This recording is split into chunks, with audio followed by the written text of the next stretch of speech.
WhatsApp bro. अभ्यास करतोय. हे कोणाची वही आहे?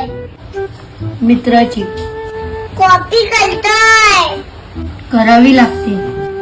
का? शाळेत नव्हतो गेलो काल. का? पाऊस पडत होता. ज्याची वही आहे तो कोणता तो? 4 घर सोडून. तुमच्या 4 घरावर पाऊस पडला काय? बघ भाऊ, 2 प्रकारची माणसं असतात. एक पोलिसांना घाबरून हेल्मेट घालतात आणि दुसरे स्वतःसाठी.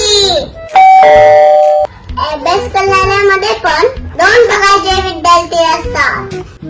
एक टीचरला घाबरून अभ्यास करतात आणि दुसरे आपल्या स्वतःसाठी. जे लोक स्वतःसाठी अभ्यास करतात ते एक दिवस हुशार बनतातच. पण जे लोक टीचरला घाबरून अभ्यास करतात ते लोक डब्बू असतात. उद्या माझ्या मैत्रिणी बोलल्या तू किती डब्बू भाऊ, तर मला चालणार नाही. कॉपी नको बोलूस.